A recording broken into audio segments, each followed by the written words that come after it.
fam, and welcome back to another video. Alright, so you guys are new here, my name's G, and today we're going to take you through a detailed restoration on a pair of Footjoy Classic golf shoes. Now, we've had a couple of Footjoy Classics on the channel before, but these are by far the coolest looking pair.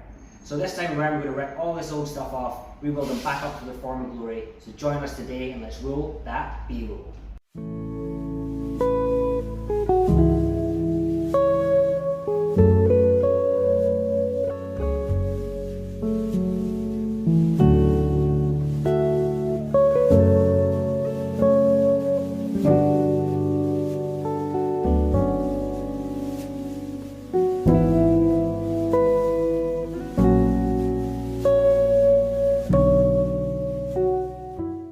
Now we're going to begin the teardown process on these Footjoy Classics. First off, we're going to be taking off all these old cleats, removing the heel blocks and the old soles, then it gives us a chance to get a look at what's going on the inside. Let's go!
Alright, so that's our teardown process complete.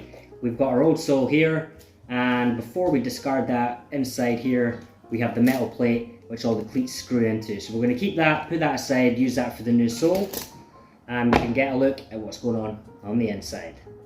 Okay, so first look on the inside, everything is structurally sound. These are in a lot better condition than I was expecting them to be in, with there being a lot of moisture on the course. There's a lot of drying and wetting with these kind of shoes. So a lot of the time you get a lot of crumbling going on the inside, but these are in perfect condition, especially for their age. So we've got our welt area here, everything's structurally sound and secure. What we're going to do next up is just remove all these old stitches that were attached there, get that ready for some fresh stitching. Removing this old cork, take the shank out, give that a good clean up and replace that in there. But at the back here we've got a plastic rand, that's going to be staying. That helps with some water resistance on the course as it doesn't absorb any of the water. So we're just going to give this a good clean, prepare it all for all the new materials, and let's go.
Alright guys, so that's our shoes being completely stitched. We've gone for a white coloured thread all around the well area there, and we've gone for the same on the bottoms. Now next step up, what we're going to be doing is some heel work, some edging work. Now with these heels, there's quite a lot of work that's involved. We're going to have to balance them, get the cleats punched in, and make them look pretty good. So without any further ado, let's go.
Alright guys, that's completely done with this Footjoy Classics rebuild. We've ripped all the old materials off, rebuilt them up with some Svig rubber, and we've given them a good clean and tidy, and now they're ready to hit the course. Alright guys, as always, thank you so much for checking these videos out. You guys are legends, each and every one of you. Mad respect for you. So my name's Colbert G. If you guys are new here, I'm doing new videos all the time, so don't forget to hit that subscribe button, smash a little like, and drop a comment below to let me know your thoughts about the job. So, until the next one, I've been Colbert G, you've been legends.